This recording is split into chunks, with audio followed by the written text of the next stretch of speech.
Morning.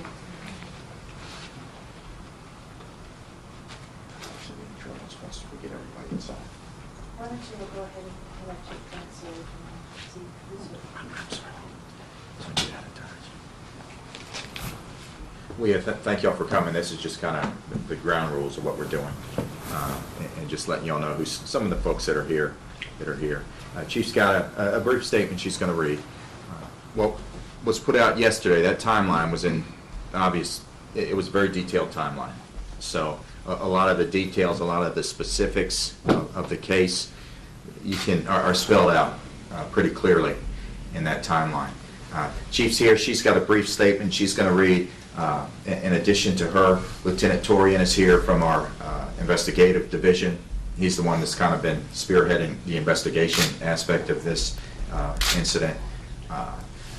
Captain Ryan, he is the Chief's Chief of Staff. Lieutenant Purnell and Officer Clark, they're part of our TSU unit, Technical Support Unit, so they're here if there may be any questions directed their way. Assistant Chief Simmons, he oversees investigations. Captain Driscoll, he is the commanding officer of the precinct in which this incident happened. He oversees that area, and obviously is pretty familiar with his sector. And Assistant Chief right there in the back, he's in charge of operations. So, having said that, I'll turn it over to Chief. Good morning. Yesterday you received a timeline from our Public Information Office that explains in detail the actions taken by members of the police department. Our investigation into this matter began immediately following the incident and is ongoing at this time. Early this morning, due to the diligence of our investigators, a 16-year-old male was arrested. Charges were secured for throwing a missile at a vehicle, 2 counts of simple assault by mob, destruction of property, and participation in a riot. Due to his age, we cannot release his name. The investigation continues and is ongoing. On Saturday, April 14th, several venues, including the Norva, Addicts Theater, and Scope, let out at approximately the same time. We had a lot of people walking our streets. It is important to clarify that 30 people did not carry out the assault. There was a large group in the vicinity, but our investigation and the statements of the victims show no more than a handful of people involved. At no time in our investigation or in the statements taken from the victims did it appear that this assault was racially motivated. We received comments from concerned residents that Norfolk is unsafe, that the police department does nothing to fight crime. This is not true. Our officers are committed to ensuring the safety and well-being of our residents and our visitors. They do an outstanding job day in and day out, and I am proud of the work my officers do on a daily basis. We are there to protect and serve. Okay, we'll entertain some questions now. You mentioned, according to the statements of the victims and your investigation, is there a reason officers on scene did not interview witnesses that were standing by waiting to be interviewed? Officers on scene did, in fact, speak to some of the witnesses available at that point. Do you know how many? 3. And did that add to the investigation? At that point, it did not add to any specifics of the information, of the investigation. Can you clarify the difference between what is ruled simple assault versus mob assaults? Yes, I'm going to ask our Lieutenant Torian to go over that with you so that you can get the specific details of it. Lieutenant, you're going to need to sit at the table so that you Okay.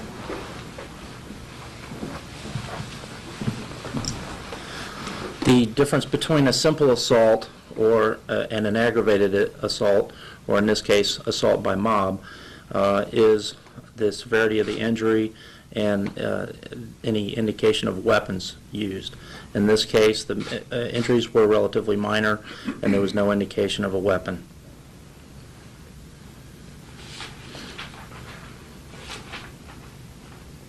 And sir, if you could say spell your name so they have it. Keith Torian, Torian. Can we speak to the chief again? I'm sorry, I didn't stand up. There was on the most recent police report, there was a box checked, and I'll read it for you, suspect hate/bias motivated, yes. And I understand from Chris that's a computer glitch. It's a bad one in this situation. Absolutely, and what we are calling it instead of a glitch is a default. And what happens is that if a certain drop-down box is checked off by our officers, it automatically goes into this yes mode. And that's something that we as a department are working on. We'll be discussing that with our various vendors and with the state to make sure that we don't have that particular situation occur again. You've arrested a 16-year-old, or are you looking for any other suspects? Investigation is continuing. Absolutely. What were the charges again? The charges were throwing a missile at a vehicle, which is a felony, 2 counts of simple assault by mob, destruction of property, and participation in a riot. And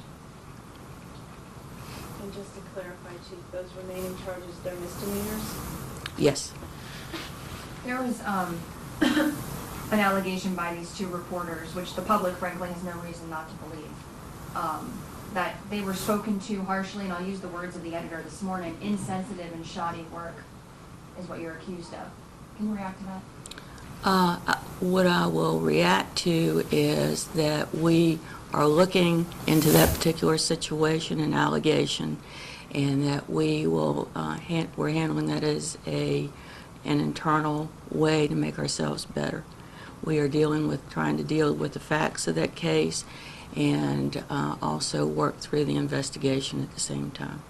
Have you found anything that did happen? I mean, this person, the public has no reason not to believe this person, saying that a police officer in a hysterical situation, someone's obviously disturbed by what happened, is telling someone to shut up and get in a car. As I indicated, we are looking into that particular allegation. Is the officer involved on any sort of administrative duty, anything like that? We are continuing to look into that allegation and trying to get all sides on that. Do you think this area in Norfolk where it happened has a gang problem? I think that what you get from where the investigation is now, from what we've heard from our gang investigators, our CROs, our SROs, our public housing officers, is that this is a situation where you had a whole bunch of events let out all at once. You had a lot of people in the street. You had an assault occur, and that was isolated with a small number of people. The streets of Norfolk are safe. We are a vibrant city. We are growing. We are changing each and every day. And citizens should not judge our streets in the light of this particular event. So it's not gang-related? With the investigation is continuing, we have no indications at this point that it is. Do you believe you would have had this arrest without the national attention, without the media attention, without the editorial? Would Absolutely. this arrest have come this quickly? Yes. Yes. I'm pressing the ticket here, going a little bit further. Had we not been diverted by having to answer a lot of outside questions and such, it may have come a little bit earlier. How does the number of entertainment events relate to this incident? It's people dumping on the street all at once to give the impression of the size of that But for the incident. youth's part, it's my understanding the concert at Addicts Theater was probably a blues concert or a folk concert. That's, it's hard for me to believe that 16-year-olds attended that event, and the Norva is quite far away from the church in Brampton Avenue. Well, people were on the streets. This is the information that we've got at this stage of the inquiry, and we are certainly looking further. But like I said, this is the information that we have at this point. I've spoken to a young man in the neighborhood who, I think it's one man, but he's about maybe a little older than that, I think he was 20, and he told me this isn't uncommon at night. He's probably walked in the groups, they walk around, and they're probably looking for mischief. He used the word, "We're protecting our turf." They should have known better than to come in this area of Norfolk. We are certainly looking into that aspect of the information that you've received. For every bit of that information, we've received counter. And as you all know from working this for so long, information changes as we move through the investigation, which is why we are continuing. We, of course, will release information as it becomes available and as it can be released based on the impact on the case. And I'm sure you're already aware, but there's also an allegation that the officer, or it might have been Chris, one of the police staff said, they're probably juveniles anyway. What are we going to do, call their parents and tell them? As I indicated, we're looking into these allegations.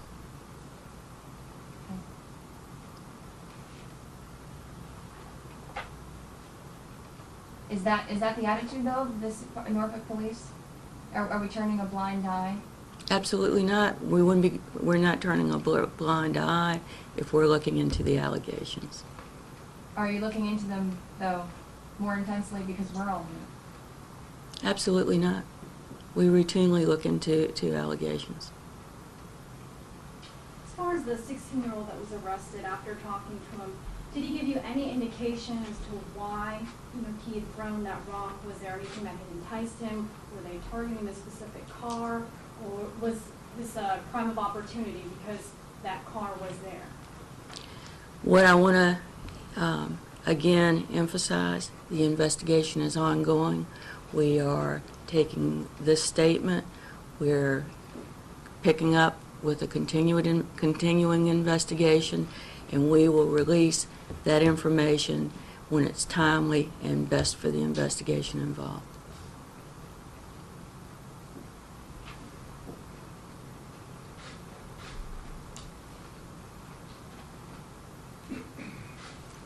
Well, if there are no other questions, we'll have, again, for those of you that may or may not have gotten yesterday's release, that's available here. We have copies of that, so thanks for coming. Thank y'all. Have a good day. Thank you.